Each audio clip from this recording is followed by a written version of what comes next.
The Teenage Mutant Ninja Turtles were pretty much everywhere in the early 90s, including Disney Adventures magazine for kids. The Turtles were featured on the cover for the May 1993 issue of the magazine, and they look like the Turtles from the third movie. They have bug eyes and exaggerated spots on their skin, and they really make you miss the Jim Henson costumes from the first couple movies. There's a short article on the Turtles in the magazine as well that includes a little interview and some funny turtle-related definitions. Make sure to give the video a thumbs up and subscribe to my Ninja Turtles channel for more Ninja Turtles videos like this. The magazine is a cool little size designed for kids' hands. It's smaller than a comic book at about 5 by 7 inches, but contained many more pages. Each Disney Adventures magazine was around 100 pages long. The magazine published some entertainment and some educational material, and ran from 1990 to 2007. The issue with the Turtles is a real time capsule from the 90s, from the graphic design of the book to the advertisements. There's even a little feature on Batman the Animated Series. When this book came out, Janet Jackson was 27 and Billy Joel was in his mid-40s, according to the celebrity birthdays in the magazine. There's an article on magicians Penn and Teller. There's a lot of cool vintage old stuff in the magazine and a lot of nostalgia, including a feature on Darkwing Duck. They also include a drawing of a Ninja Turtle that was submitted by a reader. This reminded me of the Archie comics and I like it. This is the stuff that makes kids magazines cool. There's also an advertisement for old Ninja Turtles games and it's awesome. Just looking at the ad is like time traveling back to when these games came out. I can't imagine what it would have been like to see these games in store. Unfortunately, the main Turtles article really stinks, but I'll read through it anyway.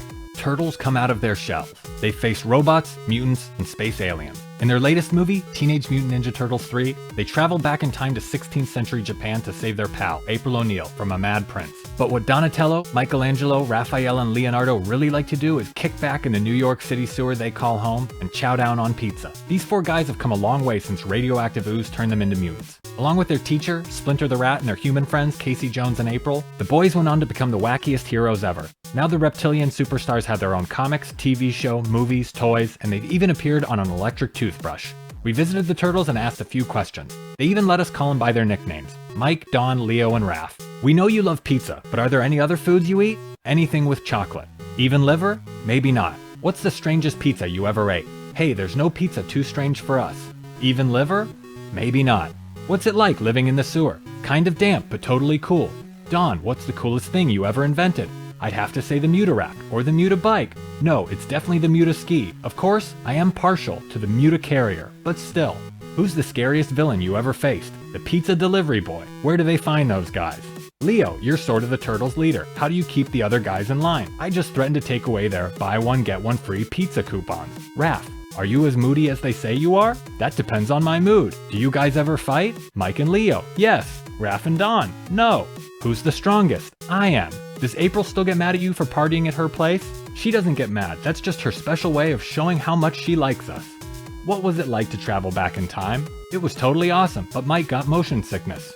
If you could travel to any other time in history, where would you go and why? I guess 15th and 16th century Italy, so we could meet the famous painters we were named after. Did they have pizza in 16th century Japan? They do now. Talkin' Turtle.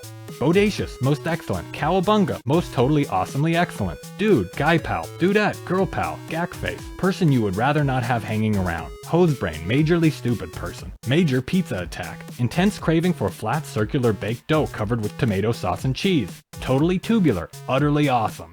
I like that the author of this piece felt the need to put her name at the end of the article and her initials at the end of the definitions about 3.5 inches below.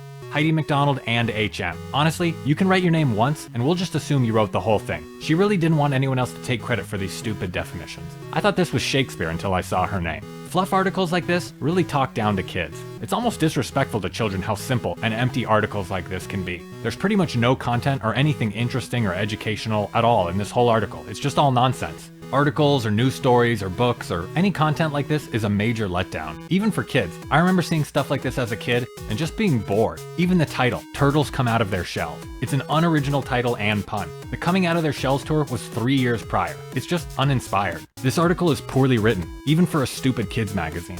It's a neat time capsule, but not because of anything about the Turtles or the third movie. I'm happy that Disney tried to include the Turtles in their magazine, but I'm sure they gave the author very little room and too many rules and parameters to be Disney kid-friendly, and you end up with this bland, forgettable content. It's a boring article and it's a bad article, but it's cool they tried, I guess. There's even a little puzzle towards the end of the magazine called Cowabunga, where you can find hidden images on cows. It's nice they added this loosely Turtles-related puzzle as well. It's sad that the advertisements in this magazine are more interesting than the actual articles. Maybe it was just bad timing for the Turtles. It was 1993, Turtle Mania was dead, and the Turtles were dying. Maybe there was just nothing more to say.